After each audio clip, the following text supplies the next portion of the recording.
Welcome to the EWTN Great Britain podcast with me, your host, Peter L. Jones.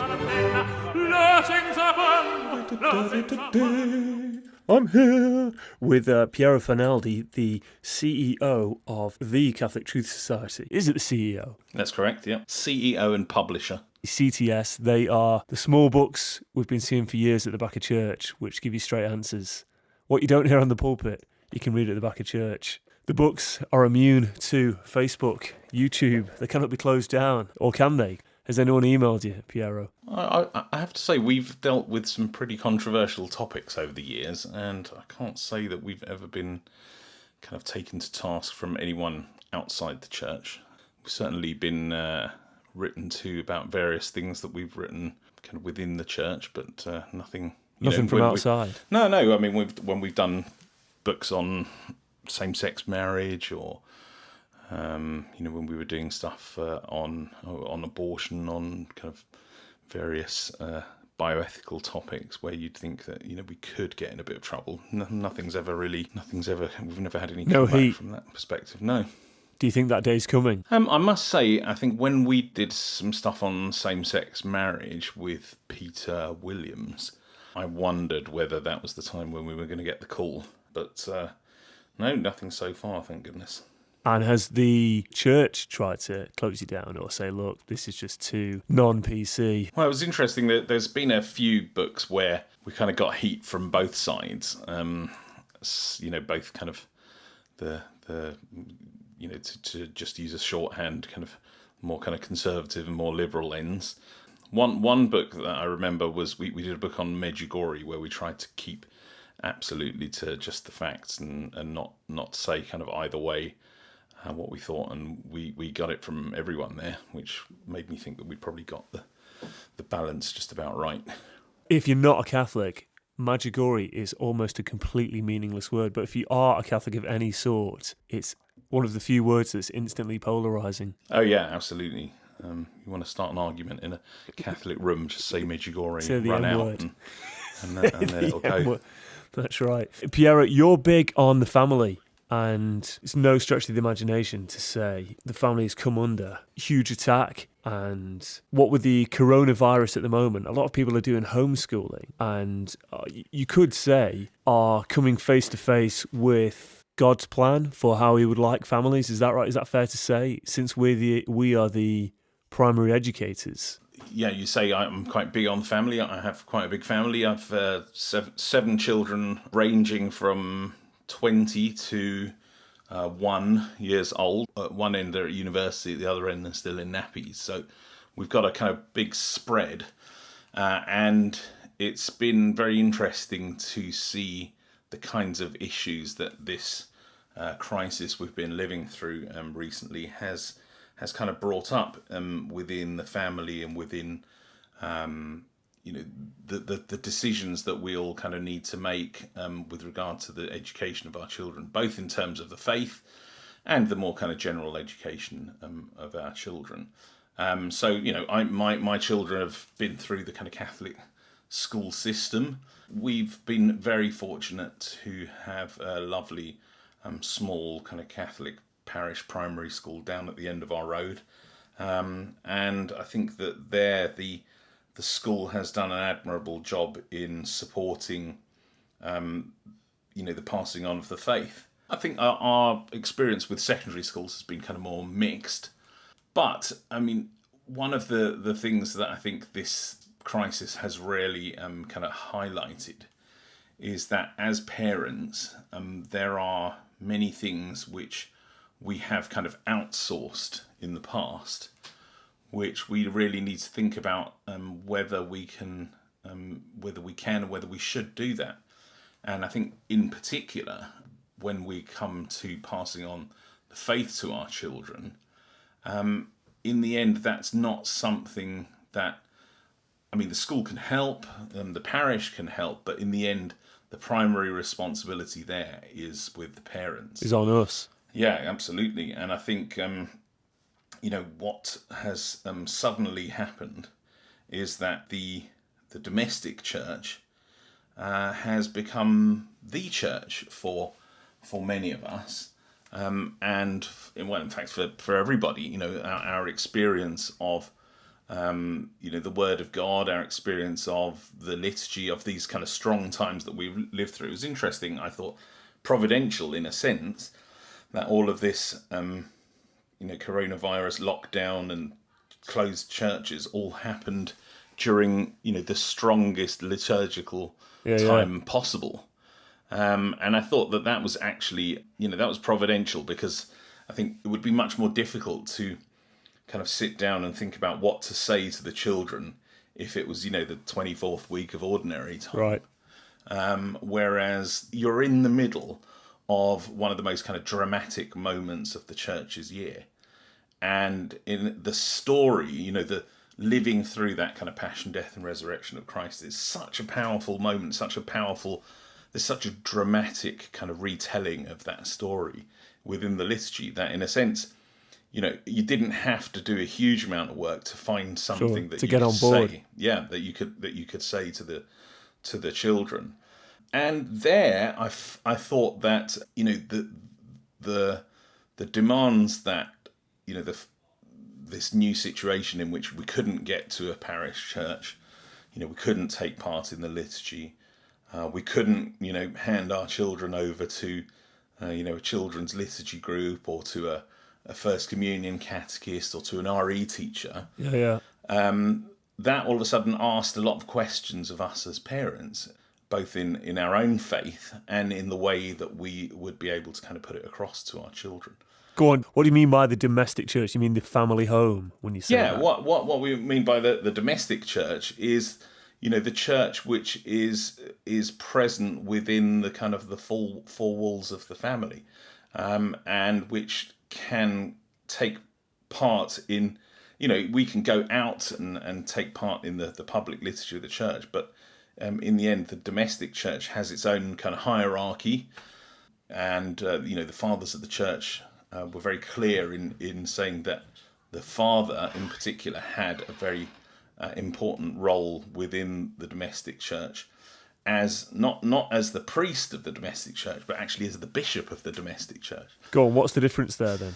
So I think the point is that is this in parallel to this language that the man is the head of the family, or is this building on that kind of statement? Yeah, certainly. I think that's exactly what they're kind of building on. But the point is that the bishop has a very particular role. He has a role of kind of governance, and certainly the head of the family has this role of governance. He has a role of sanctification. And in a sense, the father has exactly the same role for his family. A father can either be a means for his children and the rest of his family to grow closer to Christ, to become holier, or to get further away. And as we've seen in society with the crisis, particularly in the father's figure of the father within society, that lack of that father figure has led to a kind of increasing secularization, increasing breakup of family, and a move away from holiness, I think. So you mentioned the bishop and the priest, and that the father is the bishop of the family rather than the priest. What's the differences there? I think it's really a question of how the bishop has the fullness of the priesthood and has a kind of authority. In the end, the priest has a delegated authority from the bishop, whereas the bishop kind of acts for his local church. And the father, in the same way, doesn't really have to it hasn't got a delegated authority, but has an authority over his family, which full authority resides exactly with him. Exactly. And the other really important role that the bishop has, of course, is the teaching role.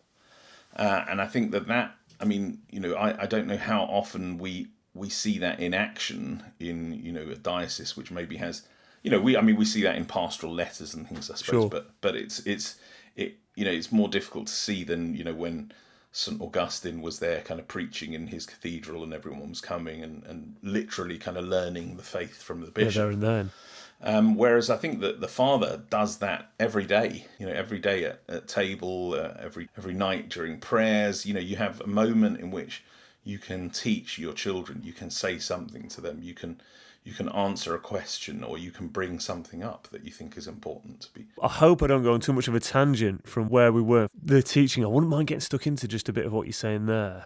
Well, I mean, what I would say there is that in a sense, all the authority within the household is kind of delegated from the father. From the father, yeah. And it's not that I kind of, say within fact, okay, I delegate the authority to kind of correct the children, but Sure. you see that works very, very much in practice. That in the day-to-day kind of correction of the children, obviously, if the wife will do some of that. Yeah, we'll do most of it in a sense because I may be out at work or whatever. Sure. But then when it comes to the crunch and the problem needs to be kind of passed up the chain, you see it very clearly that the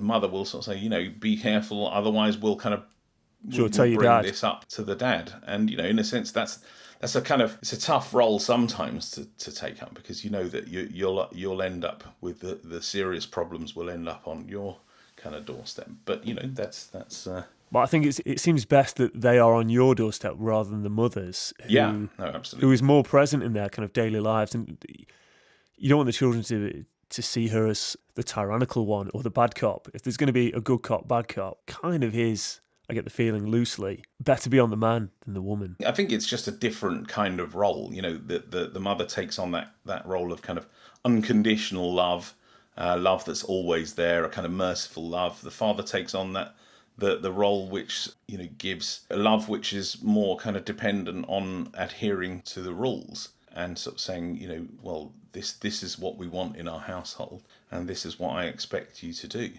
And that can be tough, because sometimes you just want to say, oh well, Sure, yeah, don't forget worry about it. Yeah. But sometimes you have to kind of fight against yourself to say, no, this is important. And I've heard you use the phrase "hold the line," and you can't put it any more simple than that, I don't think. No, exactly. And to be coherent, in the good times and in the bad times. Sometimes you just want to let things go because you're tired, it's the end of the day, and sometimes you have to say, no, I have to kind of hold the line, be coherent.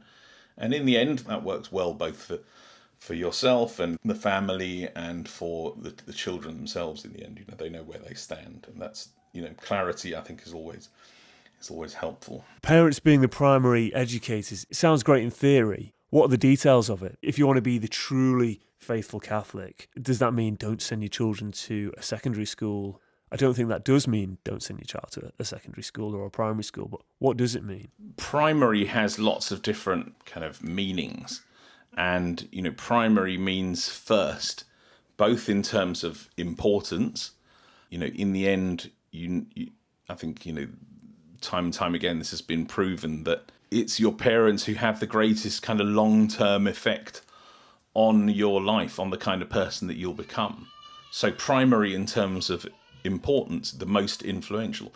Primary in terms of the first. We are teaching our children, we are affecting our children from before they're born, through the choices that we make, through the things that we consider to be important. And I think in terms of primary educators, especially to the faith, okay, because I think there's all sorts of things that I'm not kind of expert in. I'm sure I could teach my children a lot about Greek archaeology, which is what I took. But that then there's all kinds of other things. When it comes to physics, that is definitely not. People would have an aneurysm if they thought they had to present the whole national curriculum to their child. Absolutely. No, so it's a question of saying, okay, but where does my primary responsibility kind of lie? And for me, that's always been clear. It's the fact of passing on the faith to my children. We believe that, seek first the kingdom of God, and all the rest will be given you as well. We've always thought in our family, as long as we kind of put that there first of all, then all the rest will kind of come. And I think the most important thing is to look for a place where the faith of your children, it at least won't be kind of damaged, or at least they won't be told things which are kind of against the faith. I mean, in the end, we live in the world. Talking in terms of where they go for their education. Yeah, exactly. We live in the world, and we're going to kind of butt up against a world which is increasingly secular, which thinks that religion is kind of strange. Yeah. Catholicism in particular has all kinds of weird beliefs and backward things. And so we need to kind of prepare our children to be able to give an account of their faith.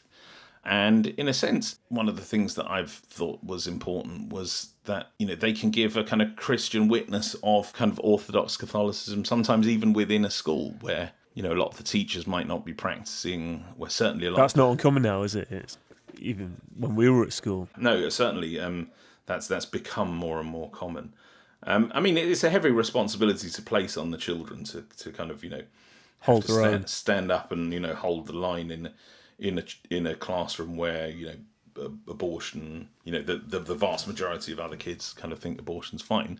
But, that's going to be their situation probably for the rest of their life. Sure. The Lord, I suppose, there comes a point where we have to trust that the Almighty is providing enough grace to get through these kind of cultural times. Exactly. We speak often of the state of grace, but the Church also speaks of the grace of state, that we receive the graces that we need for the state that God has called us to, whether as parents or sometimes, as simply as Christian witnesses within either our work or within our school. So I think from that perspective, we just, as parents, we need to realise that we have a primary role in passing on the most important thing which we have to pass on, which is our faith. And, every single kind of study has pointed out that, the really important indicators as to whether you as a, son or daughter of your parents, the primary indicator as to whether you're going to practice is to do with the practice of your own parents. And interestingly, very importantly, the practice of your father as well. Yeah, even in secular discussions now, it wouldn't be on religion, but it would be if the father's not present, look, expect trouble. Yeah, and if the father doesn't practice the faith, the likelihood that the children will practice their faith is very, very low indeed. Even with a mother who practices the faith, 100%. And, I don't know, we could say all sorts of things about why that is, but sure, I would love to go down that. That would be another, a whole other podcast. Whole other chat. Let's say guys coming back to the faith who quite likely now that have come from broken families or divorced families and not been raised that well in the faith. What would you advise guys coming back to the faith? Maybe they have a couple of kids. What is the, crash course or basic needs for survival that you need to get your family going? Interestingly, I've been very fortunate to grow up in a kind of Catholic, almost kind of clan, should we say? Yeah. Where we've had the support of extended family, lots of brothers and sisters. My own children have lots of cousins, all who kind of by and large kind of practice, by and large practice their faith, and they're able to kind of talk about these things without fear and to explore these questions in an environment which is very kind of friendly towards the faith, which speaks about everything within that kind of context. But interestingly, that's not where my family kind of came from. My mother in particular came from a very kind of modern family. She was brought up with a half-brother, a step-brother, and was in a family where divorce had kind of already happened in the 1940s. And yet her and her husband, my father, decided that they were going to place kind of Christ at the centre and that they were going to do something new. And that's the beauty of our faith, is that, Christ says, I come to make all things new. You're not kind of condemned to repeat the mistakes of the past. Yeah, you're not condemned. Christ says, you want to do something new, I'll give you all the graces that you need to do that. And so, if you don't come from a long line of, virtuous people, great Catholics or, religious people, well, why don't you be the first one? Why don't you be the patriarch of a great kind of Catholic clan? Begin a dynasty. Yeah, it can be. I mean, in a sense, I can't do that because my father did that for our family, and I'm very kind of grateful that he did. But for somebody else who's kind of come back to the faith, they have this incredible adventure where they could start really a dynasty, start a whole new, maybe a big family lots of children, lots of grandchildren, where the faith is practiced, where it's lively. What a great adventure. Imagine how beautiful that could be. When you say this, I almost feel we should have some incredible orchestra in the background with the world's best musicians building up to a crescendo when you say this.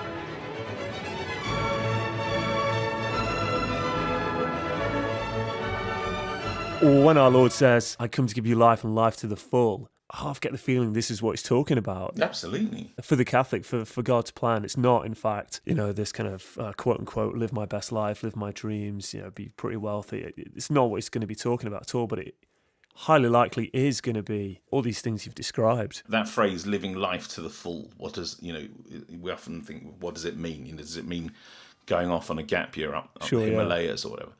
Well, I think it's been interesting during this time in the coronavirus. So we've got 9 people and a big dog in this kind of little London flat. And this house is kind of bursting with life. There's stuff going on everywhere. I don't know if you've probably heard in the background. There's one of my sons loves animals, and he managed to get an egg, and a chick hatched, and the whole family's been kind of overjoyed to see this other little life kind of in the household. And with all the cousins and with all the brothers and sisters, there's always something going on. There's always a birthday, there's always a first communion, there's always a baptism happening, and you're just kind of celebrating life non-stop. That is life to the full. And I think the gift of children. Yeah, for me, that's been a real example of living life to the full. I'm sure there's many other ways. If you ever get a chance, read Pius XII's address to large families, which is one of the most kind of poetic kind of odes to a large family, where he speaks of the mother being kept young by the little children, and where he speaks of the fact that the clothes that were bought for a baptism of the last child, are seen again very, very soon afterwards at the wedding of the oldest, and this kind of life, which is in tune with the sacramental life of the church, is kind of just constant. But Pierre, you say all this, I hope this virtual orchestra could continue into a new piece, because these are the kind of thoughts I have of my own family, and I'm fairly fortunate to have my wife's mother, my quote-unquote mother-in-law, who's lovely, not the archetypal pain in the neck. And the children do keep you young. In the culture, having more than 2 kids is almost nightmare proportions. How could you do it? And it's interesting. These are all lies. Recently there was a very interesting article in the Atlantic. What is the Atlantic? It's a kind of online magazine from the States that does kind of usually quite long thought pieces. And there was one about how it was about essentially the failure of the nuclear family. It was very quite long. It was about 9,000, 10,000 words, this article. But looking at how the nuclear family by itself, especially the small nuclear family, which is the family with 2.3 children, or 1.9, I think it is at the moment, is kind of too small to kind of withstand the pressures from without. Is this a religious paper? Not really. I think it was just talking about passing on whatever values that the family wishes to pass on, and unless those values are exactly what the kind of the world wants to give, it's very difficult for a group that kind of small to kind of hold it together.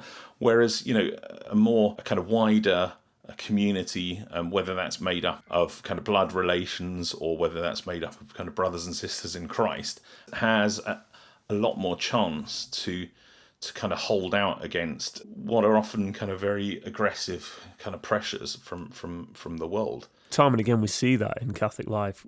Yeah. When you meet these large families. Hesitate to say what large is. It's like that, the Yorkshireman chatting about how miserable life is.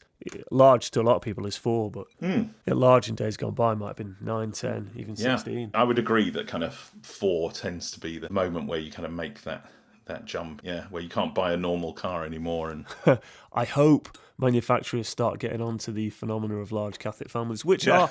Okay, I suppose once you get married, I kind of became aware of another world that does seem like there are more and more large families popping up and down the country. I don't know if that's my wishful thinking or... This is something that we've seen in our local kind of Catholic school, where there are more than, I think, your average kind of larger families. And it's definitely something which kind of seems to catch from one family to another, where people say, oh, it is possible to maybe go beyond, the two that I'd kind of planned. And, they've got sort of 4 or 5 and they seem to be happy and they seem to be doing okay. And I think part of the incitement to that thought is for other people to see large families, I'll say large Catholic families since that's why we're chatting, but to look at those families and think, that looks great actually, this is a happy marriage, I can see, and they might be guessing I suppose, but they look in love still, maybe holding hands or whatever it is, the kids look lovely kids. But if they're going to look at a Catholic family and they're not that serious about the faith, and it doesn't look like a hugely enjoyable enterprise, and they're going to be put off straight away. This is how the church kind of attracted people from the beginning. You see how they love one another. That was always the most kind of attractive thing for Christians to be able to show to the world. That look at those people, they love one another. I want some of that. So, that's why it's so important then to make sure that we are a sign of that love and not a sign of anything else. Even in a sense, kind of badly presented, or because people sort of they're not able to kind of look after themselves. Sure. Whereas in fact, the worst insult for an Italian. Yeah. No, I mean, it doesn't have to be kind of designer, it doesn't have to be new, but in the end, we're children of God. A sense of style counts. Yeah, but we're children of God, and we have a dignity which is royal. And it's part of this dynasty you talk about. Why create this dynasty, this gift for society, if it doesn't present itself and if it's not attractive. Piero, it's been great chatting. Thank you very much.